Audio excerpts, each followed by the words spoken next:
Hello, everybody, and welcome to the Knicks Nook. Today, I'm Nate, as always, joined by my co-host Dion. We got a very special guest today here, a friend of the podcast, Mr. Duglust, aka Doug Burns, a great musician over on the Knicks Twitter community. Has been an absolute on a super hot streak here, pretty much since around. When did you start this up? When did the first music video come out? I forget.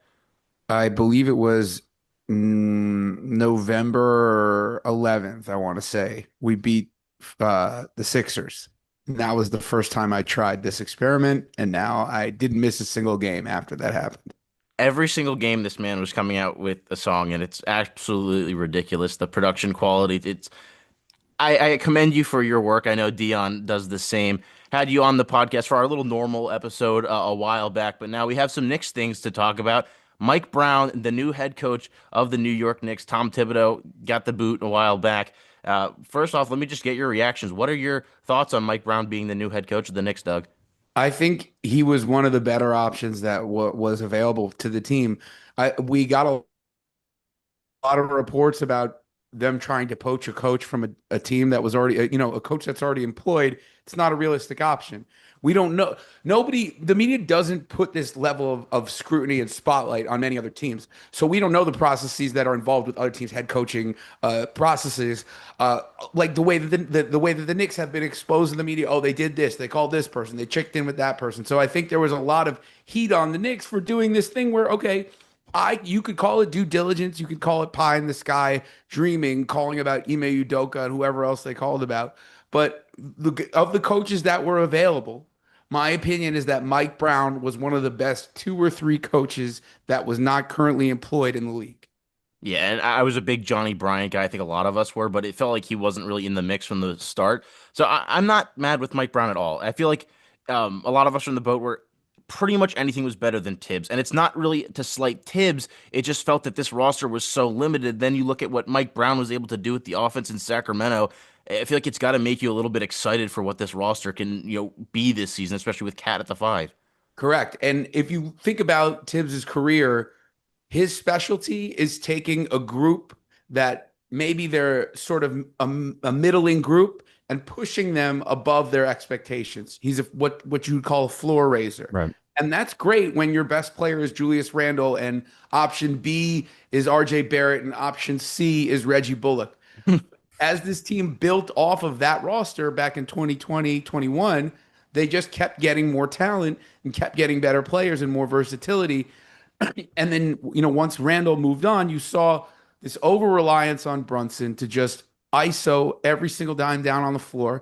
And I think he was glad to do it. And he will always get you a quality shot out of an isolation.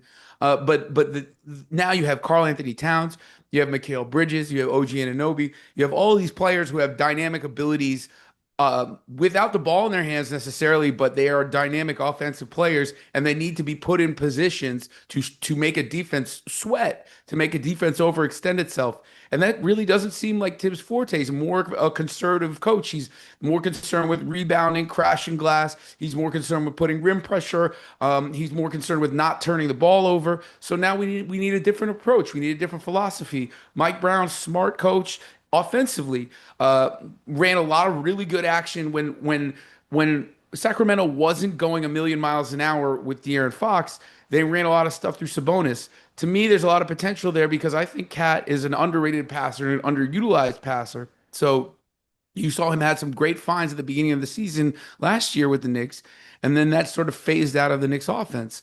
So my hope with Mike Brown coming in here is that he can think a little more creatively, get the ball out of Brunson's hands so he's not so overly taxed, always trying to get a bucket out of nothing, and use the dynamic players that are not named Jalen Brunson to create a really lethal offense. I think there's a lot of potential there. Talk about creating that offense. What's your ideal starting five then? Because I feel like a lot of the consensus right now is that Josh Hart will be moved to the bench and be better in that, sixth man, seventh man role. I love that shirt. But is Deuce, do you want Deuce in at that starting five, or would you rather have Mitch and then slide down Cat to the four? Because I feel like there's been a lot of discourse. For me, I don't even care. I feel like it's matchup dependent, but if you had to pick one of those guys to slot into the starting five instead of Hart, which one are you picking? I love that you said it's matchup dependent because nothing was matchup dependent for the last 5 seasons with this Knicks team. It was always like, this is our five, this is our group of five. And that's what got Tibbs axed at the end with this season, is he stuck with that same five that was it was Brunson, Hart, Bridges, Anunoby, Towns. That was his main go-to starting group, and the numbers just said that wasn't the right move, and he just kept doing it. And I think that's why at the end of the day, with the players being dissatisfied, that's a major piece of what happened with Tibbs. So to answer your question, I ultimately I think if you have to pick one lineup to start for a whole season, Mitchell Robinson is just so dynamic in terms of his impact on the glass and the way that opposing offenses are just totally out of whack. They feel like they can't even get close to the rim when Mitchell Robinson is on the floor. With the deficiencies defensively for Cat and for Brunson, I think it only makes sense to have Mitchell Robinson in that starting group. The argument against that, right, is that if you replace Josh Hart with Deuce, then all of a sudden you have the ability to go five out. You have a lot more space for Brunson to work. But I don't really find that Mitchell Robinson is the kind of guy that you can leave alone the same way that you can leave Josh Hart alone. Mitchell Robinson, you have to box him out, or else he'll just if the Knicks miss, he'll just put the ball back in the basket. So I think that's ultimately the best look. And what I also like about keeping Deuce on the bench is now that you have Clarkson, now that you have Yabusele, Deuce is an up tempo player, and if you move Hart to the bench as well, now you have all these up tempo players coming off of the bench. So you move out of sort of the Brunson half court phase of the game, just like the Knicks used to do when they had Emmanuel quickly. You can up the tempo with the bench group and really do like a hockey style Rick Carlisle sub, whole new group, whole new tempo. So I think there's a lot of options, especially two great signings, Yabusele and Clarkson, for just incredible financial maneuvering by Leon Rose to create that bench unit that just didn't exist last year. In fairness to Tibbs, he really didn't have a second gear to go to. So I think that's at the end of the day, I think I like a group with Yabusele at the five off the bench running and gunning with Josh Hart, Yabusele, Clarkson, and Deuce. And whoever else you want to put in that fifth spot if it's a starter, if you want to go further down into the bench. There's a lot of possibilities, but I would say the lineup that the Knicks went to a little bit too little, too late with Robinson and Cat in the front court. That's my preferred starting lineup. Yeah, I just Yeah, feel I, like I just want to chime in quickly yeah, no, I because wanted to get you involved here. yeah, so I'll just say I think matchup dependent is probably the smart answer, but if we're just picking one lineup, I have to say as a Celtics fan, the Mitchell Robinson closeout in the corner on Jaylen Brown still keeps me up at night. Mitchell Robinson has earned all of my respect, and I think he definitely should be the starter. I think it protects Cat. I think he gives you the best balance of offense and defense because, like you said, yeah, Mitch is not spacing the floor, but if you don't put a body on him, he's still going to be a very productive offensive player. So I think that's probably the Knicks' best lineup with Mitch.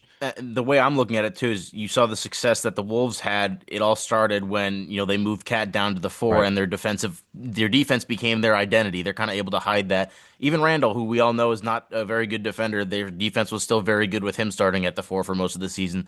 So Mhm. I feel like, you know, you can have that balance of defense and offense. And that's one of the things I like with Mike Brown is he's had the criticism of he's been a bad offensive coach back when he was in Cleveland and then in Sacramento, he was labeled as a bad defensive coach. So it's been back and forth for me. When I look at his rosters, when I see that Harrison Barnes is your best defender on a Kings team, that doesn't worry me. Like I don't know about you, Doug, but I'm not worried about this defensive team. I think that they're going to be a lot better defensively than they were last year. I don't think Mike Brown's had a roster this good in many seasons. I don't think he's had a roster this versatile in many seasons because it's there's only so much you can do with that Kings personnel defensively. That's why they had to score 140 points tonight to be, a playoff, to be in the top seeding of the playoffs that they ended up being. I guess the last time they really had a great season was 22-23, and then 23-24 is a little worse. And then obviously last year wasn't very good for them, and they let Mike go at the very beginning of last year. So yeah, I think ultimately he has now a level of versatility and personnel that he hasn't had in some time. He's had LeBron in the past. The Kobe Steve Nash experiment obviously didn't work. This is all stuff that's kind of like beyond the scope of what Mike Brown and my ability could have controlled. Now he's got the lineup. There's a lot of pressure on him right now, right? There's a lot of pressure on him to come into this situation and push all the right buttons because the buttons are all available. The Knicks made it to the Eastern Conference Finals and they got bounced. So the expectation immediately is like, all right, Mike Brown, we see the level of talent that we have here because even with Tibbs not really connecting with the players, they were able to make it to the Eastern Conference Finals. So he's got to really think about how to deploy the best combinations. But as we said, there's a lot there. There's a lot of versatility. If you see you're getting broken down at the point of attack early in a game, you have Deuce McBride. You won't have the problems of Cad getting in serious foul trouble if you have a full season of Mitchell Robinson. I mean, he'll still commit the silly fouls, but he's not going to he's not going to do the bailout goofy fouls at the rim that lead to shooting fouls.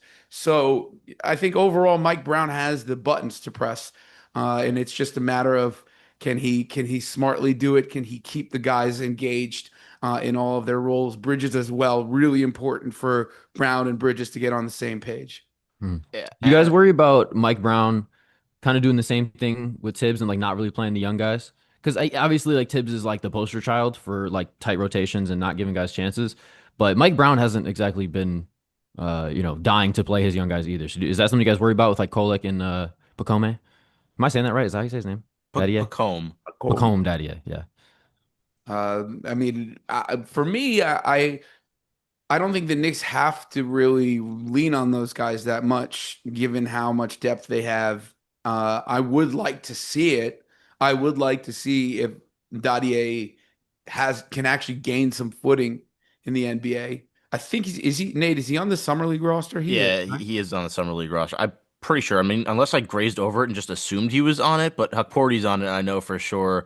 Um, Oh well, I, there's your five off of the bench. yeah, like you have any of those young guys that can fill in kind of the 10th spot in that rotation on a given night, and you're looking up and down at what people complained about with Mike Brown not playing young guys. The only real case of that on the Kings was the Keon Ellis situation, and that kind of got, I think, overblown. He was still playing 17 minutes a night.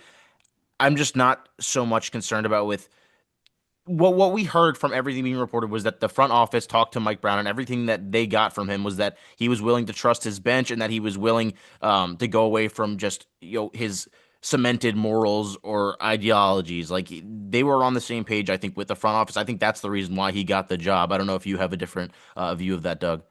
I mean, inevitably, there's going to be situations where there are not enough of the main nine veterans available, and somebody's going to go down at some point, at least for a few games. It's just the way it goes. So the thing about it now is we need film, we need reps. These guys need to see what they're worth, especially because the Knicks have traded so many picks away in acquiring Bridges. They need to make sure that they can gain some value. That was always, always an issue with Tibbs. Got no value out of the Obi Toppin situation. Got no value out of the Quentin Grimes situation. Those were two huge, huge first round pick misses in terms of they're good players, but the Knicks were not able to exploit the fact that they were on rookie contracts, get any value out of them. So that cannot happen again. It simply can't happen again. So I don't think we'll be in those same situations, especially with Huck Porty, who I feel like of all the not rookies, but like all the younger players that the Knicks have, he's the most ready to compete. Like he's the most ready to Yeah. contribute in real situations because he did that even in limited minutes. It sucked that he got that injury in that first game that he started. I was at that game and he was excellent, and then all of a sudden he's down for 3 weeks. That's the only real reason why Huck Porty slipped so far down in the draft. He's super talented. He has an offensive game. He has a shot. He has a hook shot. Obviously a good rim protector. Super energetic player. So I think there are gonna be reasons for Mike Brown to go to those players, and I also think that Leon Rose and Walt Perrin and everybody, the brain trust is going to be like, Mike, part of giving you this job is the understanding that you will get value out of these guys. We need a change in philosophy there. Yeah, Yeah. that's why I'm on board, I think, with the Mike Brown thing more than the average person that just looks at it from a black and white. Oh, Mike Brown hasn't had all that much success, even though winning percentage wise, he's been pretty damn good for himself in his career.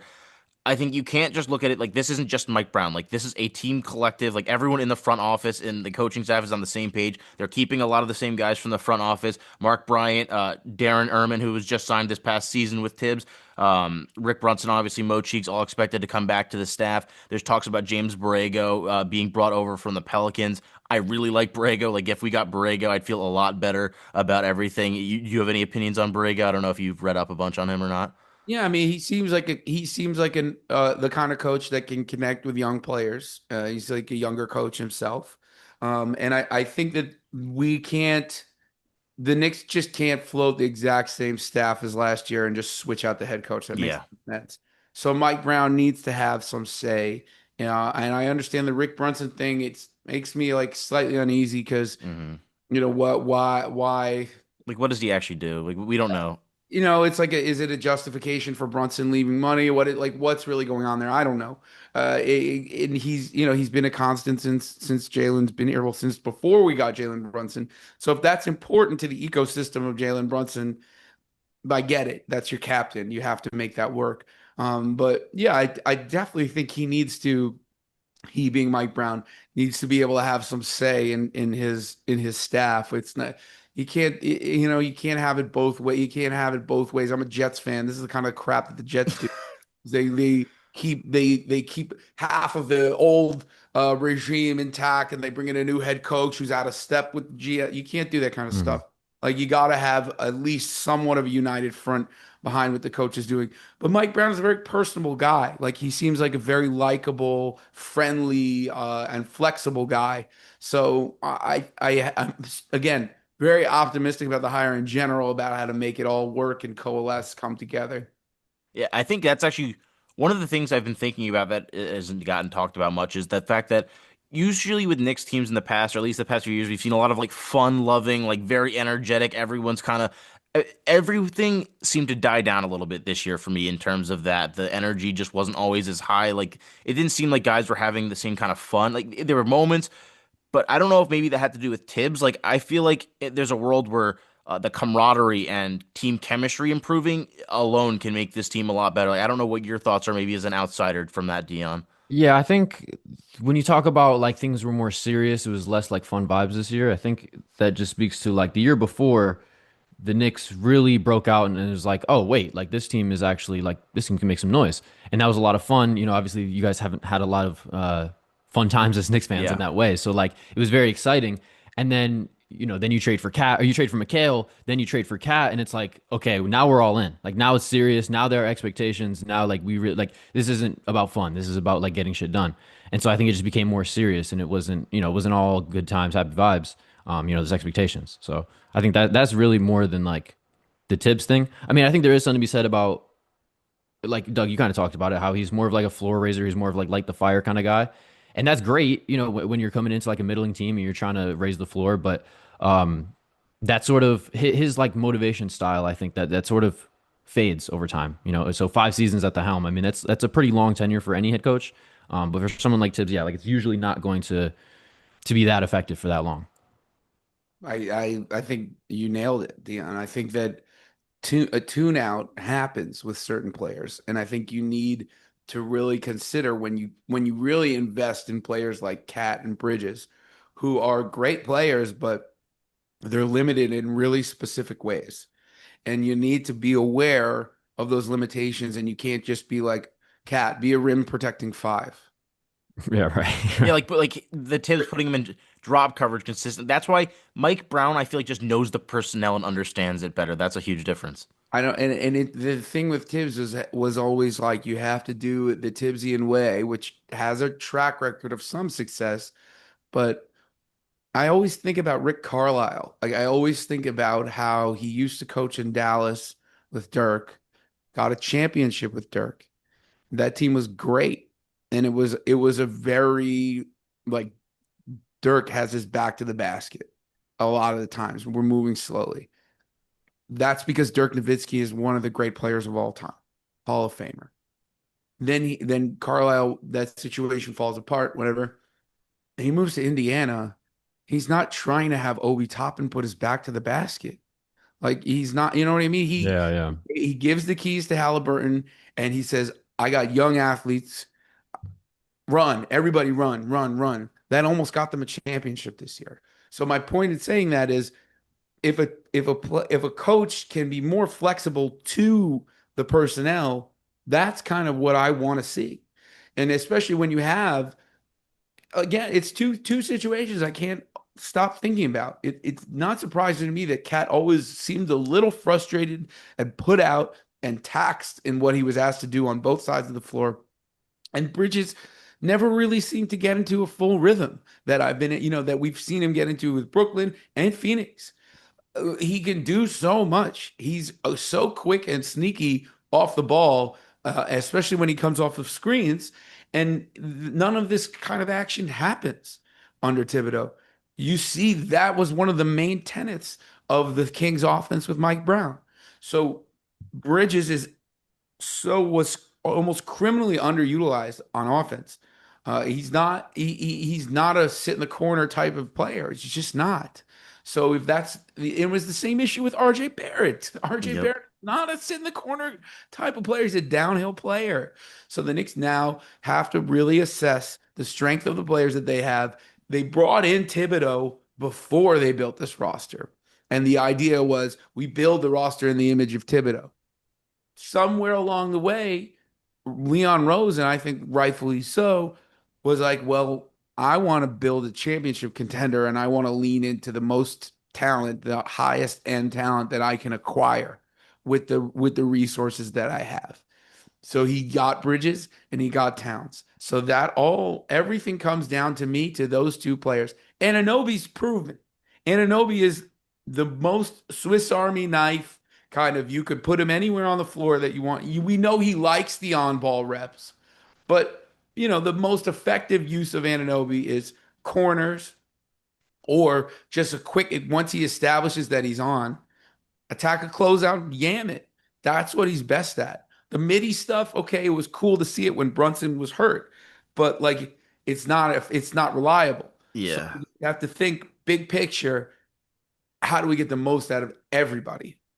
Yeah, OG's overall field goal percentage from the mid range, I think, was ranked bottom five in the entire NBA this season. It was there that regular season or the playoffs. I saw it posted by Shot Creator, and just overall, you look at Mike Brown with Sacramento, dribble handoffs with Sabonis at the top of the key, and getting out with De'Aaron Fox in transition. The exact two ways you want to play with those two guys. The two guys they built their team around. I'm expecting to see a lot more threes from Cat, and I'm expected to see a lot more pick and rolls that we saw from Cat and Brunson because the first month or two of the season, the Cat and Brunson pick and roll was maybe the best in the entire league, and then we just stopped seeing it for the second half of the season. I mean, it all came down to the idea that you could just not really worry about Josh Hart. Like this was the big problem. This is why that action died because teams would just park their big on Josh Hart, and there was no, and they could just, so when Cat is rolling, the big he doesn't have to worry. The big can always help off of Hart. What's going to happen if the ball kicks out to Hart? Not something that great. Yeah, If he's just probably just gonna That's putting stand it there for nicely. about a second or two. Yeah. so, then the action became hard as the screener on so many instances. That's not effective either because he's small. I know Tibbs thought he was a power forward, but he's 6'4". So now we really have to see. And I really also love, there were a lot of moments, not a lot of moments, because I don't think Tibbs really let it happen that much. But there were really moments that stuck out to me where Cat found Bridges cutting, where Cat would catch it on the elbow or at the nail, and he would see, and Bridges is so quick and elusive, and if his defender falls asleep, he can get free baseline. That disappeared too. So if Mike Brown is so experienced running offense through a passing big, go back to it. Go back to it. See what it can get you with Bridges. I think Mike Brown, I saw, had about 70 to 80% of their sets on offense were designed plays. Like, not much of their action was coming out of just free for all half court ISO offense, which is pretty much all we saw from the Knicks. Does any part of you get worried that it might disrupt Brunson's flow a little bit just because he is such a good ISO player and he's able to create on the fly better than maybe anyone in the league? I definitely think that's the biggest question mark I have about the coaching adjustment because it's not. I think a lot of people. I'm in the Knicks Twitter space, which is it's got its ups and its downs, Hmm. and I think a lot of criticism gets levied against Brunson for kind of this idea that he's a player that doesn't pass enough. But the offense is designed to not to limit turnovers by having him isolate and create shots off the dribble. That's what it was the last 3 seasons. So now it's really on Brunson to understand that that's late game stuff. That's late game stuff. And that's the coolest thing about Jalen Brunson. He's clutch player of the year. So why not? Why not that 20% that you're talking about that Mike Brown leaves for improvisation? Save it for the end of the game. Because nobody can really guard Jalen Brunson one on one. It's you not even Asar Thompson got chucked, Yeah. off the court in the biggest shot of the season. So I guess my point here is I guess I'm concerned about Jalen Brunson's adjustment, but he's the captain and he's his IQ as an offensive player is there. So I'm actually, in some ways, I'm like, oh, is it going to work? Is it not going to work? But in other ways, I'm kind of excited to see when he has a directive from a coach to be like, yo, we're running these actions. Here's your role in this action, as opposed to, hey, Jalen, do it, do Yeah, something. I actually think that'll be better for him to give him just a little bit of structure. Like he doesn't really need it. He thrived just playing in like an ISO heavy style. But I think that, getting other guys involved via the coach, like actually implementing some sets here, I think is going to make life a lot easier for him. And he doesn't really worry me as far as like he's not really a rhythm player in the same way that a lot of ISO heavy scorers are. Like I would trust Brunson to like say the first 3.5 quarters of the game, like he's not really a main focus of the offense. He Yeah. can turn it on in the last 6 minutes and like not you don't really got to worry about well he's only taken 8 shots so far. Like he could just turn it on and just go 4 for 5 down the stretch. So I'm not really worried about Brunson at all. I think I expect him to have a fantastic season playing under Mike Brown. I'm more worried about just not even worried, but I'm more just interested and curious to see what sort of plans Mike Brown has for McHale, what he plans to do with Towns. And Like can I just, I'm sorry to interrupt you. I uh, just want to say one more point on Brunson is I think that he's much better. He's such a good shooter that I don't think his ability to catch and shoot is something that people remember even exists mhm. because it happens so infrequently. But he can shoot over 40% off the catch. Consistently, he's done it throughout his career. It hasn't had any volume the last couple of seasons. So if he gets comfortable doing that, okay, well then the defense is going to have a serious problem. But yeah, but I also do agree with you with Mikhail. So I'd be interested to hear the rest of your point there. Yeah. Off ball Brunson is ridiculous. Dion, did you have a point to finish? No, no, just I'm curious to see like because we saw how he ran the offense with Sabonis. I don't see Towns being like the hub of your offense next season, but I'm curious to see if we get a little bit of that because like Doug was talking about with like Cat finding McHale on those cuts. Um, like I can't say I remember like 15 times that happened last season, but that is a very effective play. So I'm interested to see how everyone else kind of works in around Brunson. And if you talk about off ball Brunson, that a lot of Knicks fans reminisce about January 2024, that stretch of when they had OG Randall and Brunson all playing together. The looks that Brunson was getting were the easiest that he's probably gotten in his entire career since he's been playing, third, fourth fiddle to Luka during the regular season. When I look at this too, is Jalen Brunson now has a real backup point guard potentially in Jordan Clarkson. But we're gonna take a quick break and then we'll get more into the next free agency signings. Not to no shade to OG Anunoby addict. One of the few that I love, but He's funny. one of the few good ones. But it's just like overall the negativity on Twitter is something that's hard to deal with. I think at times. I think that's something that people don't talk about a lot of the times with social media or existing on platforms like Twitter. Um, like there's a lot of negativity, and especially for you to be able to navigate that with your music and just being able to take a leap of faith like that. I think that's really really cool. Yeah. Yeah, and look, people say what they have to say, but the design of my project is very airtight. Like you can't I because I do losses too. You can't call me a front runner. I Right. honestly evaluate the games. Every time somebody tells me, "Yo, why didn't you do a line about this or that?" I'm usually like, "Listen again because you didn't hear the line that I did about this thing that you thought you saw that I didn't see." Okay, Mm. so because I see everything. I've been watching this team for 30 years. There's nothing that goes over my head. Please, let's be serious. But for the most part, everybody on Nick's Twitter is cool, and I've met many people on Nick's Twitter in person, and I did this past weekend. Solid and fun and a good group, and it's weird. Like it's kind of like a actual friend group. It's like an actual. It goes from these faceless, nameless interactions to now all of a sudden I actually can call a lot of these people friends. And I think that's a very cool thing. So one of the very few cool things about social media. Yeah, I think overall the only reason I think I'm still on Twitter at this point is for Nick's Twitter and just the overall community that there's been built. Because even you could have 24 followers on Twitter and there's still going to be a conversation for you to be had or for people to interact with one another, and just no one cares really for the most part who you are. It's just a really big community, and that's part of the reason why I'm doing this series is just because I want to be able to have that kind of outreach potentially, just bring Knicks fans together because I think New York in general being the mecca of basketball and whatnot. I know I'm a New Jerseyan, but I like to sometimes, claim myself as an honorary New Yorker for going to school there. But let's get into the Knicks signings because we got some two notable ones: Jordan Clarkson and Garshawn Yabusele. Yabu got more money. Maybe you're more excited about Clarkson. I don't know, but those are two guys. You look at the depth last year, the depth got a lot better. And for me right now, Jordan Clarkson could already be the best bench scorer that we've seen on this team since Emmanuel quickly. Doug, what are your quick thoughts on either of those two signings? I think you're absolutely right about Clarkson. The Knicks haven't had a versatile scoring bench option that's like, yo, get out of the way, let this guy make something happen. And I think the Knicks offense has needed that so badly because there's just so much pressure on Brunson.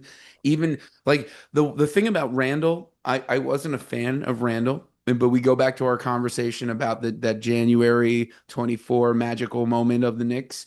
One of the great reasons why Brunson kept finding himself off the ball was because Randall was able to draw defenders and make good passes. So there hasn't been really a since the Knicks traded Randall, there hasn't really been a guy who can go get a bucket or can go create and draw attention and craziness the way that Randall was able to do that.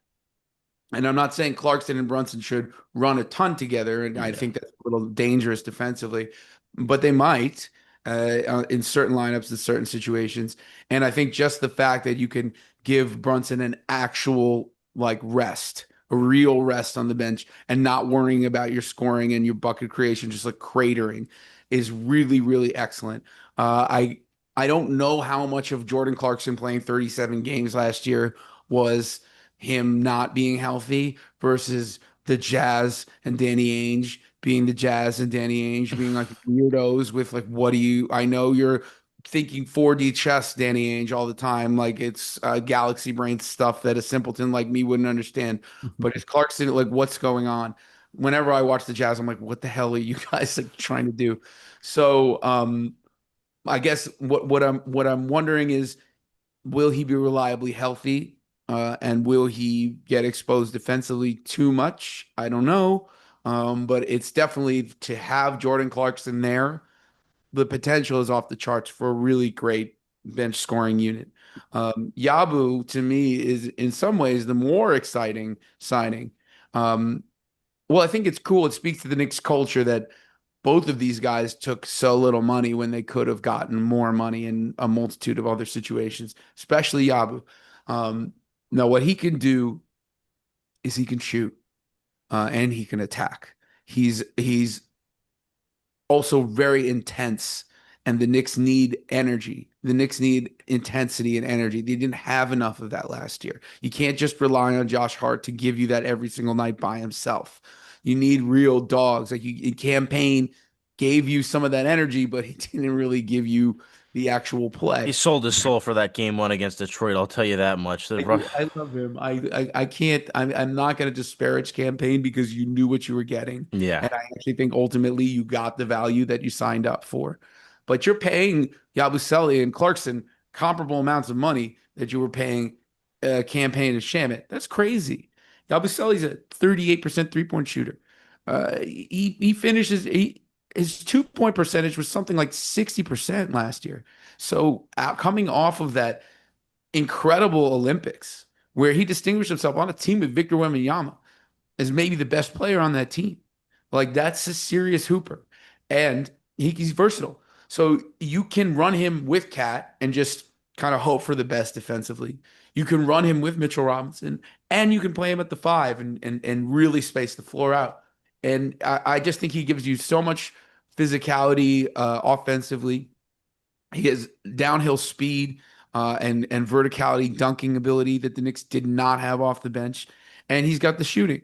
And the offensive game is pristine. So at $5.7 million annual value for 2 years, plus a player option, I see this longer term for the Knicks as just phenomenal signing because there's so much you can do with him, and he's gonna feel like I don't want to end up being in a situation where I opt in on this contract after 2 seasons. Mm. I'm gonna want money. So that's this thing that the Knicks do that Leon Rose does is he gets guys who are undervalued, but he presents these situations where he did it with Hardenstein. It's a best example of this. You play yourself into a big deal. You have the lights will be bright on you. The role will be important. We're going to give you less money than your market value right now so we can build a team. Yabu even made it deliberately took such a good contract that the Knicks can still fit another veteran free agent into their cap and be under the second apron.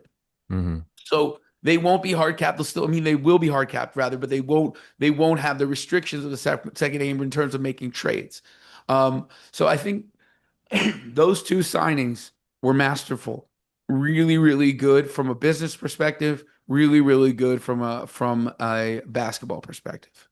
Something I love about Yabusi too is I don't know, I saw that on Twitter. I didn't know if I should say it or not. I saw someone call him guard. Anyways, I think with Was that Yabusele, just now? You said that on purpose. no, I said that on purpose. I Okay. totally said that on purpose.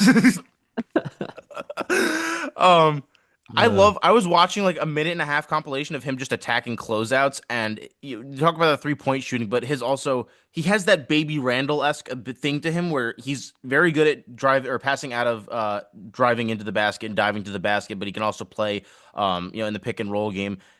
He's someone that fits in seamlessly to any offense that you want to run pretty much in today's NBA. He can sit in the corner and shoot threes. He can drive and attack on kickouts, and he can do pretty much anything that. I'm not gonna say he's OG Anunoby level Swiss Army knife, but I know Dion, you got a little peek at him early in his career back when he Well, was the dancing bear. I know he's not quite the same player, but how do you see him fitting into the Knicks? yeah, I'll tell you this. His Celtics tenure provides zero insight into what he's going to do for the Knicks. Yeah. It was a long time ago. He was clearly not NBA ready at that time. Obviously developed his game over in France. I think that all the guys, like I'm on board with all the things you guys have been saying. Only thing I will say is that not I'm not 100% bought in on him being a 38% three-point shooter. I know that's what the percentage was last year, but when I watch him shoot the basketball, man, it's not pretty. And I know that it doesn't necessarily have to be for the shot to go in, but I wouldn't be surprised if he's like 34% next year or something like that. Like I don't know that he's going to maintain steady. So that is a little bit concerning. You might have to play him more as like a front court player than like a forward. Um, so we'll see how that goes. But yeah, like I think that his physicality, his overall versatility is a huge addition for the Knicks bench. Um, like you guys, since Julius Randle, and obviously he wasn't coming off the bench for you guys, you haven't really had a player like that. So I think that he adds a really nice dynamic to the bench. And then combined with Jordan Clarkson, yeah, like this team is just so much more optionality compared to what they I, were working with I last think year. the big thing is you're replacing Precious Achua, who has little to no ball Right. skills, with a guy like Yabusele, who Yeah. is a pretty high IQ player. And it's not just to diss Precious; he's just not a high IQ player. And I think with a team like this, especially with Mike Brown coming in as an offensive guy, you need high IQ players and guys who know what to do with the ball. And I look up and down this Knicks roster, and I see guys that are capable of making good decisions. The only one who I sometimes question their decision making heavily is Josh Hart, and then sometimes OG when he gets into his little, as Doug said on his last episode that we did, the tween hezzy, Yeah. whatever OG wants to do. But I think overall, now you have that. Well, let's talk about that veteran minimum too, because that being opened with Yabu taking a little less money, there's still a Yeah. lot of guys out there. There's Malcolm Brogdon, DeLon Wright is a guy you could bring back if you want defense. Al Horford still hasn't signed. I don't know if he's a legitimate option. Don't break my heart. Chris Boucher. There's a lot of guys out there. Is there anyone, Doug, that sticks out to you who you want for that last veteran minimum spot? I actually didn't know Chris Boucher was available. That's Yeah. oh, like, he's been linked to the Knicks before, hmm and I think sort of undervalued in general by the league. Just being that height and being able to have a shooting touch at that height, it would be a really nice end of the bench addition. Um, there's also talk about Marcus Smart. Yep. That's interesting to me. Is Um, it? Is Yeah. it, Doug? That's On a interesting to buy you? on a minimum buyout for Marcus Smart, you wouldn't take a yeah. flyer on that. I Fair. know Yeah, you. yeah. I guess if we're just talking better minimum, yeah, I guess. Look, if we're gonna wave the flag, and I'm gonna write a whole song about PJ Tucker, I can definitely get down with some Marcus Smart in a Knicks uniform. I I'm can't. I that would hurt me. It was bad enough just to see him get traded to begin with, but if he's on the Knicks, same with Horford, dude. Like Horford is gonna go to the Knicks or the Warriors or the Lakers or something, and it's just gonna rip my heart into shreds. I don't think Oh, Horford's gonna come to the I Knicks. don't either. I seriously doubt that. I think he actually. I don't know if there's like a huge role for him on the Knicks that makes a lot of sense as fair. opposed to other teams. Those are Uh, just the three teams I've seen him linked to, and those are just like worst case scenario. I mean, he could go I to the think Heat, you're I gonna have guess, to or deal with something. That him would on the suck, but Warriors, is what's gonna happen. yeah, yeah, they've yeah. done nothing, which makes me be like, what do they know They about? actually have. I don't know if you any of you saw that automatic NBA's Twitter post yesterday. They listed everything all the NBA teams have done, and then the Warriors. There's just a dash, and there's nothing. They haven't They done haven't made anything. any transactions, There's huh? not a single move that the Warriors have made so far this offseason. Not to get too off Wow. topic. Oh, but Yikes. speaking of the Warriors, I also think Gary Payton the second is a That's good Hmm. that's option. another interesting option, just because the Knicks don't really have a defensive guy off the bench that you can like sick on. Like I always say that, like just like be like Sick 'em. put him on your best player and just be like sick him. Like GP2 can do that. That's why I wouldn't be opposed to bringing back DeLon Wright either with that last Mhm. spot. D'Anthony Melton's another guy. Frank Ntilikina, You that's know a who my joke. answer is. Wait, what'd you say? That's a joke. I said Frank Frank Young, Ntilikina. Ntilikina? somebody to speak French to. Yeah, Uh, sure. We get Pacome Anywhere in and Fournier? yeah, some new what's friends. what do you guys think Ron Baker is up to right now? He's Selling actually a real estate, medical maybe? assistant in like Oh, he's a Russia. medical assistant. Oh, okay. So, I will say that I do like the possibilities of bringing back DeLon Wright, and because he also seemed like a good personality fit. And at this point, this deep in the bench, you're talking about like break glass in case of emergency guys. DeLon Wright is that to a T. That's kind of why he's still active in the league and Yeah. still getting deals because he's always ready to step in. I think a lot of players, even somebody like Smart, it's like it's a big ask for a guy who's been a heavily featured player and with a decorated career to be asked to like, yo, just sit and chill in your warm-ups for 45 games and then somebody gets hurt and you might play 10 minutes or you might start. But DeLon Wright actually had a really good stretch where he started last season for the Knicks. There's familiarity there.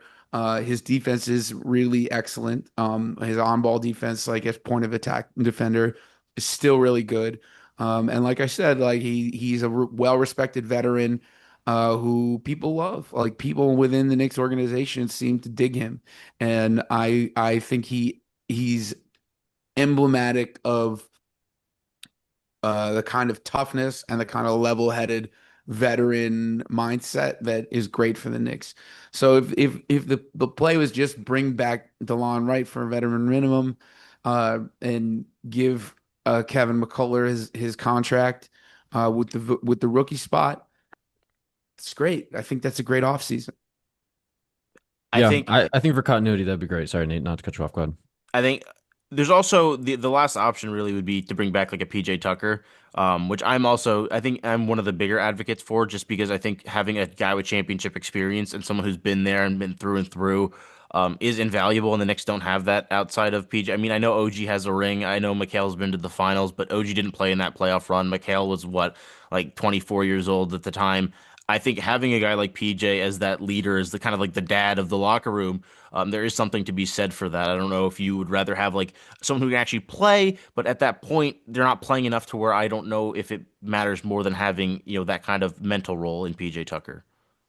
It gets a little tedious, this whole thing of like you sign a guy so he can just hang out. I mean, Yeah. I love PJ Tucker and I think he brought some cool energy to the team, but when the chips were down, the Knicks didn't have enough bodies in a lot of situations.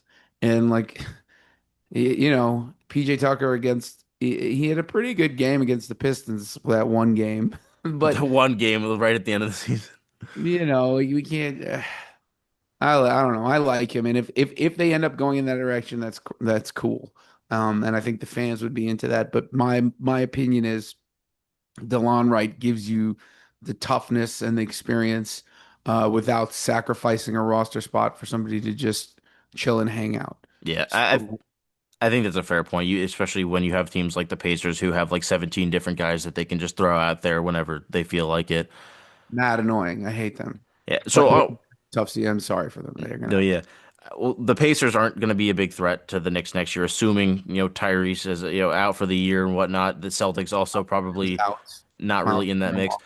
I want to ask you, who is the biggest threat right now that you see to taking down the Knicks? Is it the Cavs or is it the Hawks or the Magic who have had really good off seasons? Who's the biggest team? Who's the one team you look at and you're like they could take us down? I think as usual, we overstate the Hawks offseason. I think I'm with you. I know Dion's been a big fan of it. I'm I all in, man. I got to admit, they're one guy away to so. me. What are the pieces that are most exciting about their offseason to you, Dion? I think that pairing Nikhil Alexander-Walker with Dyson Daniels as your sort of defensive backcourt, I think that's about as good as it gets in the NBA.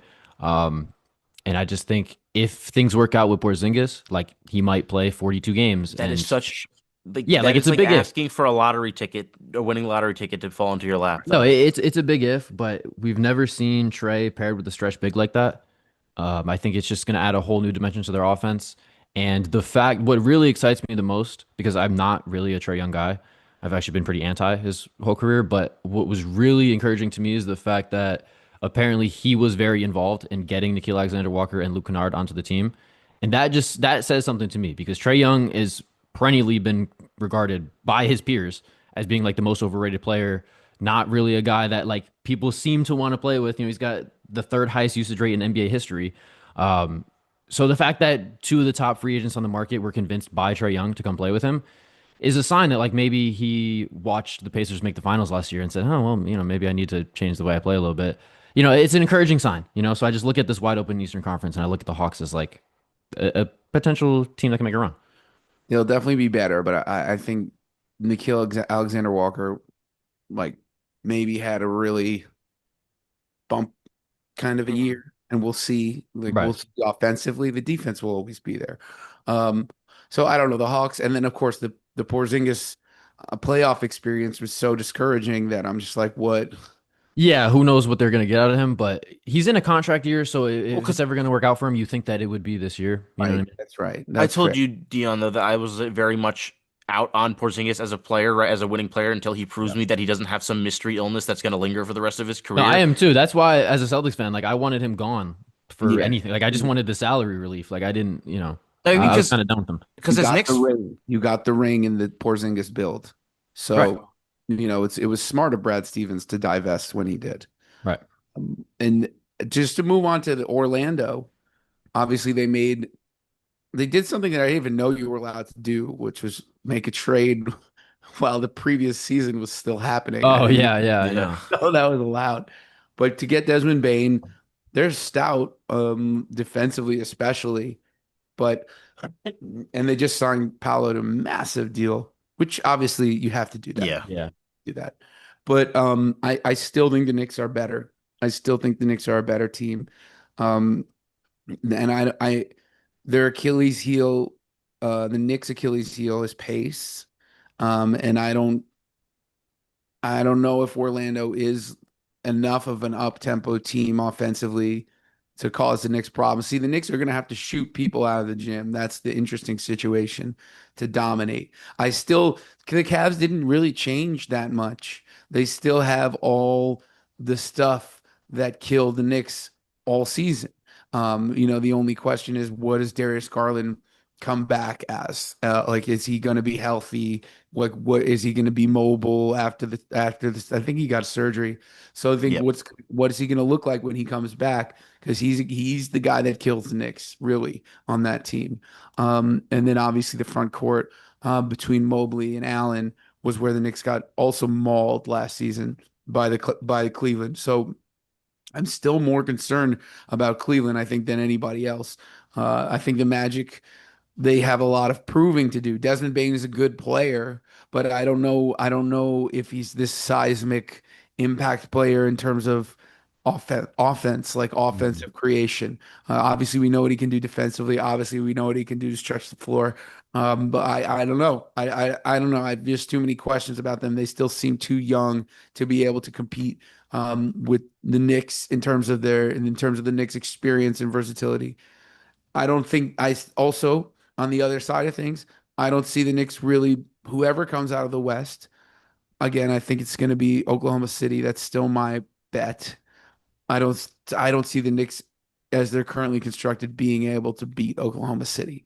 So at the end of the day, my hopes for the Knicks is that they get to the finals to see if they have a puncher's chance against Oklahoma City. If on what's today, July 8th, that's what I want. I think that's completely reasonable. And the fans that are all like, we have to win a championship this year, like you ideally want to, yes. But I think the most important thing is getting to the finals and seeing if this team that's currently constructed is capable of winning the finals. Because making the conference finals and making the finals is still very, very, very different. Like you can be kind of close to winning a finals and still be so far. Like the Knicks are 2 games away from the NBA finals. That's still so like that is a lot to overcome. That's a lot to improve on. Even getting back to the Eastern Conference Finals is going to be really hard. Even with a depleted East, just because that's how playoff basketball is. But if I am looking at one team and I'm like, that's the team that could take the Knicks out in the East, the only one I'm really batting an eye at, honestly, is the Cavs. Like the Magic and the Hawks are cute. Paolo's cute. I think he's going to get better. I'm still the only player. I think what it really comes down to is the only player that I see because none of these other teams have what the Pacers have, where they can run 10 players and just run you out of the gym and have this insane team continuity and chemistry that we've never seen before. The only player in the Eastern Conference that can go shot for shot with Jalen Brunson down the stretch is Donovan Mitchell, other than Giannis, and Giannis's team is hot ass. Yeah, Yeah. unfortunately. Yeah, the Bucks are getting looked over, and I guess for decent reason. But I mean, Giannis does still loom as being Giannis The, does well, the still best loom, player in but the he East. he loomed this year and looked like 2018 LeBron in the first round, and they still went home. That's a good point. Yeah, the issue with Milwaukee is there's what's the backcourt? What is it? it's Kevin Porter Jr. and Gary Bird is what we're looking at. I think. Yeah, it's really rough. Why are you wasting Giannis's? You're wasting Giannis's 30-year-old season with that backcourt. You got to figure something out if you're going to keep him there. And you break the bank to get Miles Turner, who is a Nick killer and a great player. But why was Miles Turner so effective against Knicks? Halliburton. Right. That's why. It's Well, so and they could run five out. You can't run five out with Giannis, even though Giannis is a freight train. Going down the middle, there's still always going to be a guy in the paint with Giannis, other than when he's dribbling at the top of the key. Dion, are you on the? Do you have the idea that the Hawks and the Hawks and Magic are still that level below, like the Knicks and Yeah, the no, Cavs? I'm with you. I'm with you that they're just cute for next season. That's kind of all I see him. Like they could, in I guess it'd be a slightly different dynamic just because of who the teams are. But like the way that the Knicks caught the Celtics sleeping in the second round, theoretically, I guess the Hawks or Magic are capable of doing that if they have really good seasons. Like I could see them being good enough to do that, and like one of them makes a surprise run to the conference finals, and they had to go through the Knicks to do it. But yeah, I mean, the Cavs are really the only team that I look at in the East that you could even make the case has a better, more talented roster than the Knicks. Like I'm a huge Mobley fan. I think he's going to take another step next season. So like the Cavs are still there. Like I still think about them because they're the only comparable team talent wise to the Knicks. So it really should be a Knicks Cavs conference finals, and I trust how the Knicks play. And obviously, we got to see how Mike Brown impacts that. But The Cavs to me, like we've talked about this like 10 times during the playoffs this year. Like the Cavs just can't figure out what they are. They don't know who they are as a playoff team. Versus the Knicks, I think figured a lot out this year and they're going to improve on that. I mean, I really do think that the Cavs falling off of a cliff comes down to Darius Garland. Yeah. He's such a Yeah. big part of what they do, and he's such a. It's this thing where when you play against them, Donovan Mitchell is having a decent game, and then all of a sudden in the second half, Darius Garland catches fire. You're screwed. Like there's no stopping them. Hmm. So I think, and now that they also have the DeAndre Hunter trade was a seismic move for them. Huge. Like he's so great at taking away offensive options for a team, and he's hitting shots now for them. So this is it's not a concern that's going to just go away. And they're one of the few teams I don't really believe in like giving teams a mulligan for a crappy playoff performance, but that's one of the teams that I would do that for, just because the Garland like they really tried to run him out there, and he was playing hurt. So it's almost worse that they made him play through that injury than if they just didn't have him out there. Hmm. And that's all the stuff with them that I feel with the Knicks. I still fear that the Knicks haven't figured that team out yet. Yeah. Yeah, But luckily for you, the Cavs haven't figured the Cavs out yet either. So that has to Exactly. happen first before you got to worry about them, really. Exactly. as I say, Darius Garland was like that engine that drove them in the fourth quarter a lot of the times of games. So I think that's a very key thing. And people that want to give him crap or whatnot, like I know I jokingly gave him crap for the playoffs or whatever, calling him a playoff dropper. Like the dude was playing on, 1 foot, like his toe was completely and utterly fucked. The guy could not walk properly on one of his legs. I think that the Cavs are going to be a better playoff team next year than they were this, past season. I think for me, ultimately, what gives me the confidence in the Knicks over them is I just don't see Evan Mobley and Jared Allen as a playoff front court pairing. I just don't think you can have that kind of lack of spacing that they do. And when you have a team like the Knicks who's able to run cat at the five and just, there's going to be a night where the Knicks could completely shoot them out of the gym based off that matchup alone. If you want to say the Cavs have the chance, you absolutely are 100% right in thinking that. But I think right now those are the two juggernauts out east, and I'd be a lot more shocked to see anyone else in the finals than I would be if to seen the Pacers this season because at least they had been there before the conference finals. Right. I The, don't know. I'll just say this one thing about the Cavs front court because you've had that take for a long time that you don't think that the spacing works. Mobley jumped from 1.2 threes per game 2 years ago to 3.2 last season. He was still at Yeah, and 37%. then come So playoff time, it felt like it. I don't know the exact numbers, but it felt playoff time he wasn't taking nearly as many jump shots. nah, he was taking the same amount and he was actually hitting at 45%. I So think that's a great point. I yeah, I think that because I think it's going to take another step forward next season. I think it's going to be fine, and it's just a matter of keeping the team healthy, figuring out like I really like the Garland Mitchell duo in some instances, but and it's really stood out against the Pacers. They were so bad defensively, and I know Garland playing on 1 foot, whatever, but they had nothing on the Yeah, even perimeter for even like healthy, it's a really rough yeah, combination. like they couldn't stop Nemhard. They couldn't stop any dribble penetration. Let's So have that the that's that's 2-6-1 net negative That's defenders, that's most of what their I mean. careers. Yeah, it's going to be tough, but talent wise, like they match up with the Knicks, I think, as well as anyone else in the East. People listening to this are going to say we're sleeping on Orlando, but Can I'm they win? Let me just see them win one playoff series Yeah, first, I and would be then so much you more know willing to give them credit if they have had any playoff success, but they haven't won a playoff series since the Obama administration. they will take a lead. I loved that team, by the way, but they will take a leap forward. They will take a leap Yeah. forward with Bane. I But agree. just imagine it's just a matter of what kind of leap it is, how big of a leap it is. Yeah. So I mean that's pretty much it, I guess, for this little off-season preview. Is there anything else you want to get off your chest? Any burning Knicks takes that you have left for us, Doug? Not particularly. I'm excited to hear what Mike Brown has to say today. I'm excited for the Knicks to just look and feel a little bit different finally after this many seasons of the rigid Thibodeau reality. I'm excited about it. I keep your happiness. And David Jacoby says happiness is a function of reasonable expectations. My reasonable expectations is let's make the finals with this group. Let's get an offense going with this group. Let's get guys moving off the ball. Let's have an identity of the elite talent that we are, and let's not Let's not succeed despite our game plan. Let's succeed because of our game plan this season. That I think is something that the Knicks can do with Mike Brown. And I'm just trying to think if there's anything else. I'll be back. I'll be making my tunes and I'll be here. I'm putting out all kinds of stuff over the summer. Songs related to the Knicks, songs not related to the Knicks. Hot as yeah. balls. We got to Yeah, get go check the out Hot as Balls. shout out. Out. I like Mike Brown drops on Thursday. I like Mike Brown. It's my my little. I think Nice. we don't know a lot yet about how it's gonna all work out, but these are the things that it's a song about what I surmised from his resume that might work with the Knicks. Can I plug some more stuff? Just real quick? Plug away.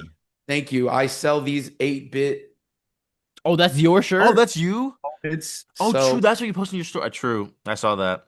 So go link in my Instagram bio if you like it. This is the Josh Hart one. We got OG Yamin on a certain Boston Celtic. We got one of those. We got all kind of cool designs. I'll be buying Dion that shirt for his birthday. Yes, exactly. I love that. Actually, you could make a bet. Why don't we make a bet around this? We'll sort this out later. But yeah, just tap in with me, man. I'm always making good content, and I'm always down to talk basketball and interact all things Knicks and NBA.